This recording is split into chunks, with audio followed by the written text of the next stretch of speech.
তো তারা তো আসলে ডাকে না কাউকে। তো একটা বাদাবাদির মতোই অবস্থা। শিল্পীরাই কিন্তু উৎসবের মূল বিষয় থাকে। আর এখানে শিল্পী বিবর্জিত উৎসব। আপনারা কমার্শিয়াল একটা সেগমেন্ট একটা রাখেন। দরকার হয় তারা যদি ডাকে আমি আরও তাদের সঙ্গে যুক্ত হয়ে আমি কাজ করতে চাই, কিন্তু তারা তো আসলে ডাকে না কাউকে।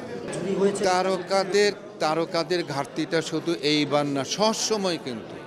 কারণ হচ্ছে কি যে আমি যেটা দেখেছি আর কি, এফডিসির সঙ্গে এই যে যারা উৎসব কমিটিতে যারা থাকে তারাও কিন্তু সেইভাবে গিয়া কিন্তু তাদেরকে কিন্তু ডাকে না কিন্তু।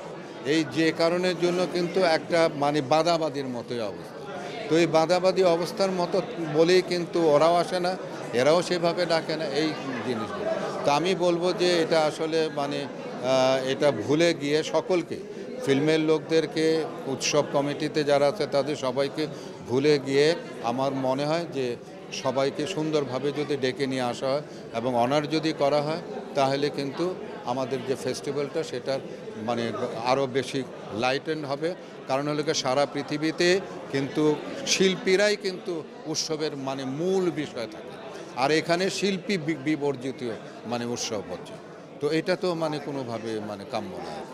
হ্যাঁ, তো আমাদের এই যে শিল্পীদের আনার জন্যে আমার মনে হয় যে আমাদের জামান সাহেবকে আরও উদ্যোগী হতে হবে, ফিল্মের মানুষগুলোকে আরও বেশি অ্যাড করা যায় সেভাবে। এবং আরেকটা জিনিস যেটি বলছে যে অনেকগুলো যেমন নারীর সেগমেন্ট আছে, শিশুদের সেগমেন্ট আছে, তারপরে যেমন এশিয়ান ফিল্মের জন্য আছে। আমি ওনাকে বলেছি এবার যে আপনারা কমার্শিয়াল একটা সেগমেন্ট একটা রাখেন। কমার্শিয়াল সেগমেন্ট রাখলে পরে কমার্শিয়াল আর্টিস্টরা আসবে, তাদেরকে ওইভাবে দাওয়াত করেন, তারপরে এই জিনিসটাকে আরও করা যায়। এইবার না, আমি এর আগেও এদের জুরি বোর্ডের সদস্য ছিলাম, আমি জানি কিভাবে কাজ করতে হয়। তো এইবারও আমি হয়েছে, তো আমি চেষ্টা করবো আর কি আমার কাজটা আমার করে।